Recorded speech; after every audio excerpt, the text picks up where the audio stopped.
तो सभी विद्यार्थियों का एचपी चिल्ड्रन एकेडमी रामला के इस ऑनलाइन प्लेटफॉर्म पे स्वागत है।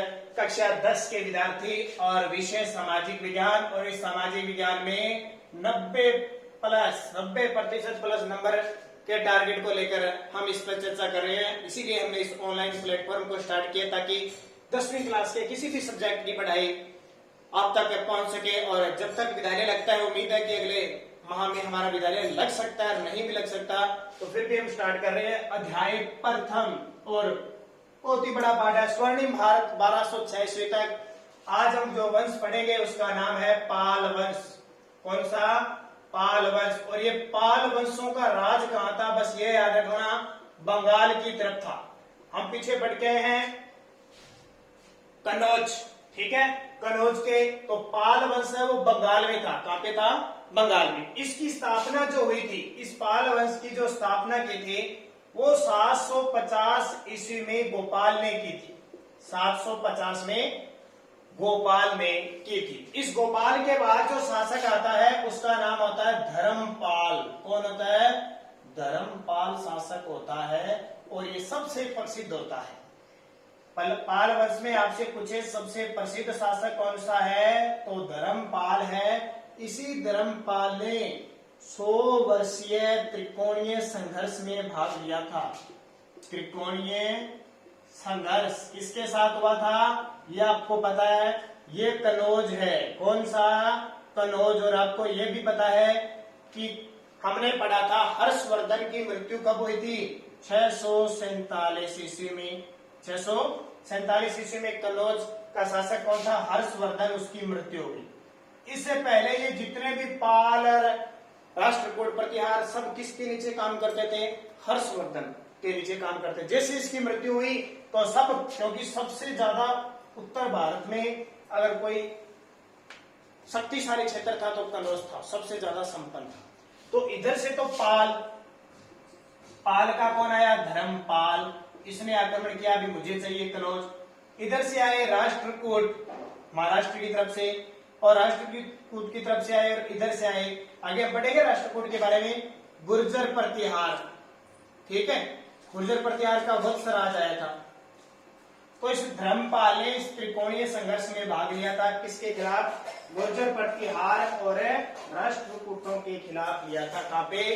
कन्नौज में। तो धर्मपाल प्रसिद्ध शासक हुआ ना, इसने शुरुआत की थी। पाल की तरफ से धर्मपाल ने की थी, इधर गुर्जर प्रतिहार से वत्सराज ने, और इधर से ध्रुव ने की थी। आगे बढ़ेंगे हम इस राष्ट्रकूट और गुर्जर प्रतिहार को। तो पाल वंश की बात करें, धर्मपाल हो गया, और इस धर्मपाल के बाद जो शासक बना वो था देवपाल। धर्मपाल के बाद शासक कौन बना? देवपाल बना, इसका उत्तराधिकारी। और देवपाल के बारे में कोई ज्यादा जानकारी नहीं है। बहुत सारे इसने युद्ध जीते थे, बहुत सारे युद्ध विजय प्राप्त किए, और राजधानी क्या बना ली? पाटलिपुत्र। राजधानी पाटलिपुत्र, क्योंकि बिहार में है ना, आज बंगाल में था पहले पाटलिपुत्र, जिसको आज पटना कहते हैं ना, वही पाटलिपुत्र था। आगे पढ़ेंगे अब अपने। तो राजधानी क्या बना ली इसने? पाटलिपुत्र बना ली। और उसकी राज्यसभा में, ठीक है, इसकी राज्यसभा में, इसकी देवपाल की राज्यसभा में सुमात्रा के राजा, ये जावा सुमात्रा है इंडोनेशिया के पास, सुमात्रा के राजा बलदेव, सुमात्रा के राजा बालपुत्र देव का, कौन आया? बालपुत्र देव का दूत आया था। बहुत बड़ी बात होती थी जब पहले विदेशियों से कोई दूत आता था। तो इसकी राज्यसभा में, यानी जो वहां बैठता था, राज्य की सभा थी, वहां सुमात्रा के राजा बालपुत्र देव दूत आया था, ध्यान रखना। और इसके बाद में क्या हुआ? इस देवपाल के बाद में आया महिपाल शासक। इसके बाद शासक कौन आया? महिपाल प्रथम आया। कौन सा? महिपाल प्रथम आया, जिसके समय में चोल राजा, आगे चोल भी पढ़ेंगे, चोल राजा पढ़ लिया ना हमने, हाँ, वो चोल राजा राजेंद्र प्रथम ने आक्रमण किया था। चोल राजा ने, राजेंद्र प्रथम ने लगभग 1023 ईस्वी में आक्रमण किया और गंगा तक के प्रदेशों को जीत लिया। गंगा तक के प्रदेशों को जीत लिया। यहीं से क्या है? पाल वंश की शक्ति, पालों की शक्ति क्षीण होने लगी, यानी धीरे धीरे क्या होने लगी? कम होने लगी। किनकी शक्ति? इन पालों की शक्ति धीरे धीरे क्या होने लगी, कम होने लगी। फिर क्या हुआ, ये बात तो है, थोड़ी सी दोबारा बता देता हूं। स्थापना 750 भोपाल में। धर्मपाल सबसे प्रसिद्ध शासक था। 100 वर्षीय त्रिकोणीय संघर्ष में इसने भाग लिया कन्नौज को लेकर। देवपाल शासक आया, इसने बहुत सारे युद्धों में विजय प्राप्त की और राजधानी किसको बनाई, पाटलिपुत्र को। राज्यसभा में या इसकी जो राज्यसभा थी उसमें सुमात्रा के राजा बालदेव या बालपुत्र देव के दूत आया था। महीपाल प्रथम इसके बाद में राजा आया, जिसके समय चोल राजा राजेंद्र प्रथम ने 1023 में इस पे आक्रमण किया और गंगा तक के प्रदेश, क्योंकि ये कन्नौज या गंगा के क्षेत्र में आते हैं, गंगा तक के प्रदेश को जीत लिया। और यहीं से जो पाल वंश है उसकी शक्ति क्षीण होने लगी, यानी घटती गई। अब देखिए आगे बात क्या है कि इनके समय में बौद्ध धर्म, इनके समय में वो जो पाल वंशी जो राजा थे वो किस धर्म को मानते थे, बौद्ध धर्म को मानते थे, बौद्ध धर्मी थे। पाल वंशी जो राजा थे वो बौद्ध धर्मी थे और इनके काल में बौद्ध धर्म का, बौद्ध शिक्षा का विकास हुआ, बौद्ध शिक्षा की उन्नति हुई। जैसे बड़े बड़े मैं विद्यालय में रहता हूं, नालंदा विश्वविद्यालय, नालंदा विश्वविद्यालय और विक्रमशिला, ठीक है, विक्रमशिला विश्वविद्यालय का विकास हुआ। विश्वविद्यालय सुनते ना, यूनिवर्सिटी जिसको कहते हैं, यूनिवर्सिटी विश्वविद्यालय। तो इनके समय बौद्ध धर्म के राजा थे, बौद्ध धर्म शिक्षा की उन्नति हुई। नालंदा, इस नालंदा विश्वविद्यालय का निर्माण किसने करवाया था, पता है आपको नालंदा विश्वविद्यालय का निर्माण? तो नालंदा विश्वविद्यालय का निर्माण करवाया था, हमने पढ़ा था कुमारगुप्त या महेंद्रादित्य ने, कुमारगुप्त महेंद्रादित्य ने पढ़ा था ना गुप्त वंश में। और विक्रमशिला विश्वविद्यालय का निर्माण ध्यान रखना धर्मपाल ने करवाया था। किसने? धर्मपाल ने, जो पाल वंश का शासक आया था ना सबसे प्रसिद्ध, उस धर्मपाल ने करवाया था। उसके बाद देखो प्रसिद्ध एक बौद्ध भिक्षु था, क्योंकि कई प्रसिद्ध होते हैं बौद्ध भिक्षु। प्रसिद्ध बौद्ध भिक्षु अतिसा 10वें प्रसिद्ध बौद्ध भिक्षु अतिसा 10वें पाल राजा, पाल वंश का राजा था नयन पाल के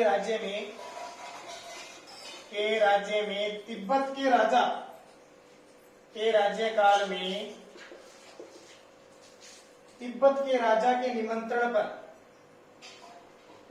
तिब्बत के राजा के निमंत्रण पर गए। ठीक है, एक बौद्ध भिक्षु था अतिसा, 10वें राजा नयनपाल के राज्यकाल में था ये। और जब तिब्बत के राजा ने उसको निमंत्रण दिया तब ये एक बौद्ध भिक्षु अतिसा वहां गया था। तो इसका मतलब है इनका संबंध तिब्बत के क्षेत्र से भी था। तिब्बत में भी कौन सा धर्म चल रहा था उस समय? बौद्ध धर्म चल रहा था। तो पाल वंशी वो कला प्रेमी थे, स्थापत्य कला और कला प्रेमी थे। इनके दरबार में 2 शिल्पियों ने संरक्षण ले रखा था, बहुत ही प्रसिद्ध थे शिल्पी जिनको संरक्षण ले रखा था, धीमान और विटपाल। धीमान व विटपाल। अब छोटा प्रश्न आ जाए कि धीमान व विटपाल शिल्पी किस वंश के दरबार में थे, किसके वंश में संरक्षण प्राप्त कर रहे थे? तो आप क्या बताओगे? आप बताओगे पाल वंश। ठीक है, तो इस तरह इनकी कला संरक्षण थे। और दीनापुर बिहार में स्थान है, वहां पे इनके जलाशय जो आज भी बचे हुए हैं। ठीक है, बाकी अवशेष नष्ट हो गए। तो इस तरह हमने कौन सा पढ़ा? पाल वंश। पाल वंश के बाद आता है गुर्जर प्रतिहार वंश। गुर्जर प्रतिहार वंश, ये महाराष्ट्र के क्षेत्र में था आपका। ये राष्ट्रकूट वंश पढ़ेंगे पहले, राष्ट्रकूट वंश। राष्ट्रकूट का नाम आते देखो, राष्ट्र महाराष्ट्र क्षेत्र में थे। अब इसकी स्थापना, तो इसकी स्थापना 736 ईस्वी में दंती दुर्ग ने की। इस दुर्ग ने, दंती दुर्ग व्यक्ति का नाम है, ध्यान रखना।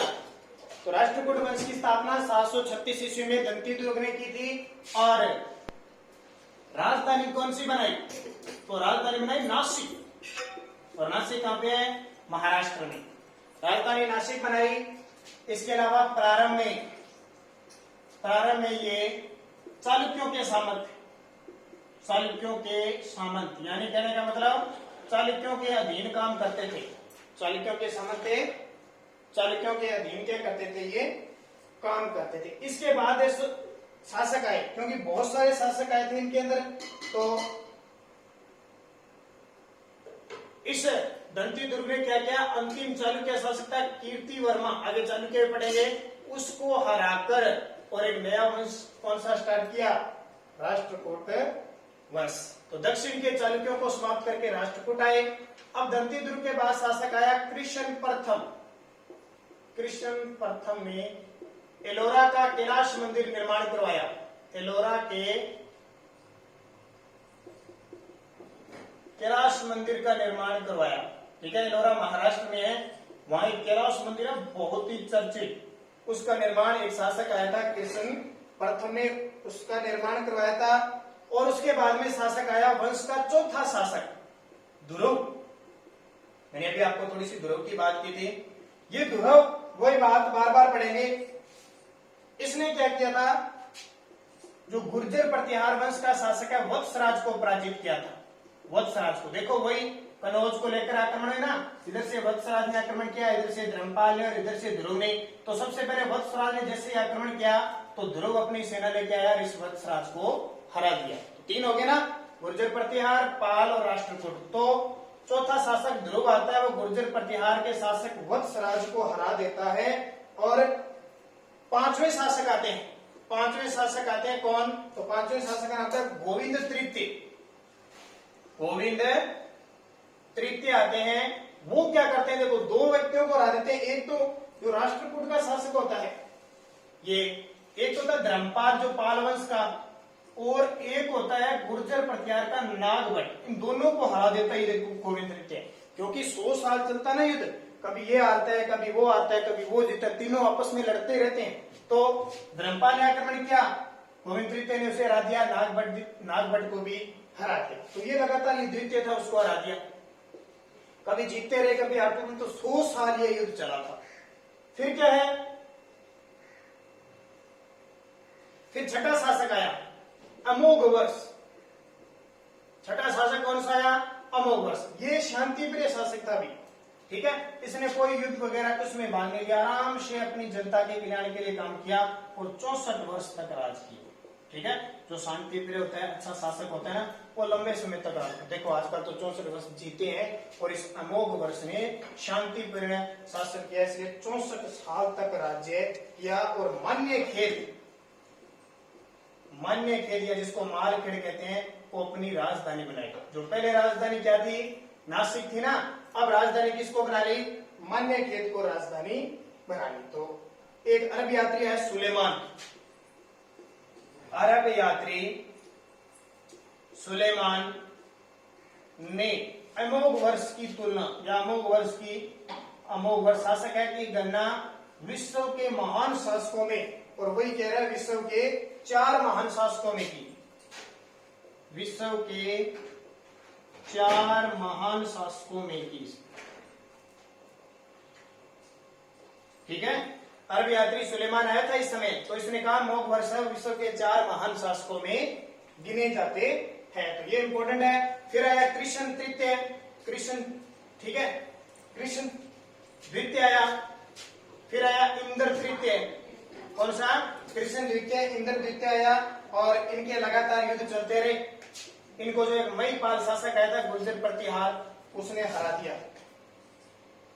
ठीक है, तो कृष्ण सेकंड और इंद्र सेकंड ने किसको हरा दिया, महीपाल को हरा दिया। ये महीपाल पाल वंश का था जो हमने ऊपर पढ़ के आया था। तो इस तरह लगातार क्या है, फिर आया इसके बाद में कृष्ण तृतीय, कृष्ण द्वितीय के बाद तृतीय आ गया। फिर लगातार युद्ध चलता रहा, बड़ा लंबा युद्ध चलता रहा, और लास्ट में क्या हुआ, राष्ट्रकूट का प्रभाव कल्याणी के चालुक्य थे, जो चालुक्य थे कल्याणी के चालुक्य द्वारा हुआ। और चालुक्य शासक तेलप था, कल्याणी के तेलप शासक था। इसने 973 ईस्वी में, इस वर्ष के 973 ईस्वी में इस वंश का शासक था करक द्वितीय। इस वंश का शासक कौन था, करक द्वितीय को हरा दिया, और इस मान्य खेत जो राजधानी थी उस पर अधिकार कर लिया। इतना लंबा संघर्ष चला, थोड़ी सी दोबारा बता देता हूँ आपको। राष्ट्रकूट वंश महाराष्ट्र क्षेत्र में था, यानी दक्षिण भारत में था। स्थापना 736 में किसने की थी? दंती दुर्ग ने। और राजधानी किसको बनाई? नासिक। ये दंती दुर्ग पहले क्या था? प्रारंभ में चालुक्य का सामंत था, और इसने कीर्ति वर्मा जो चालुक्य शासक था उसको हराकर और इस वंश की स्थापना की। उसके बाद शासक आया किशन प्रथम ने एलोरा के एक प्रसिद्ध कैलाश मंदिर का निर्माण करवाया। चौथा शासक आया ध्रुव, उसने गुर्जर प्रतिहार वंश के वत्सराज को हरा दिया। क्योंकि त्रिपक्षीय संघर्ष चला, तो याद रखना जो बातें बता रहा हूं मैं। पांचवें शासक आए गोविंद द्वितीय, उन्होंने धर्मपाल और नागपट द्वितीय को हरा दिया। छठा शासक आया अमोघवर्ष, इसने कोई युद्ध नहीं किया, ये शांति प्रिय था और 64 साल तक इसने राज किया। और इसने राजधानी किसको बनाई? मान्यखेत को राजधानी बनाई। अरब यात्री आया था सुलेमान, अरब यात्री सुलेमान आया था, इसने अमोघ वर्ष की तुलना विश्व के 4 महान शासकों में की। फिर शासक आया कृष्ण सेकंड, इंद्र थर्ड, जिसने महिपाल को हरा दिया। फिर कृष्ण थर्ड आया। लास्ट में क्या हुआ? कल्याणी के जो चालुक्य थे उन्होंने इस राष्ट्रकूट वंश का यानी समाप्त कर दिया, प्रभाव करना शुरू कर दिया। और तेलभ शासक था चालुक्यों का, उसने 973 में कर्क द्वितीय को हराकर मान्यखेत जो इनकी राजधानी थी उस पर क्या कर लिया? अधिकार कर लिया। तो इस तरह ये सारा कुछ हो गया। बहुत सारे मंदिरों का निर्माण करवाया इस राष्ट्रकूट वंश के शासकों ने और भव्य मंदिर बनवाए। वैदिक धर्म के पालक थे ये, वैदिक जो वेद होते हैं ना उस धर्म के ये पालक थे। और 2 साहित्य इनके दरबार में लिखे गए, एक तो कन्नड़ साहित्य यानी कन्नड़ भाषा में, और दूसरा संस्कृत भाषा के साहित्य पन्ने। तो इस तरह अरबों ने इस वंश के शासक को बलहारा, अरब जो थे उन्होंने बलहारा या वल्लभराज या वलराज करके संबोधित किया है। तो इस तरह ये समाप्त होता है राष्ट्रकूट वंश। तो पाल पूरे हो गए, राष्ट्रकूट वंश हो गए। अब तीसरा लड़ने वाला कौन था? गुर्जर प्रतिहार। इसकी चर्चा हम अगले वीडियो में करेंगे। तब तक आप बढ़िया तरीके से इनको पढ़ लेना, क्योंकि एग्जाम में सीधा ही क्वेश्चन आएगा 4 नंबर का। पाल वंश के बारे में संक्षिप्त विवरण दीजिए, राष्ट्रकूट वंश के बारे में संक्षिप्त। अगर इतनी जानकारी आप दे देते हो तो 4 नंबर आपके पक्के बन जाते हैं।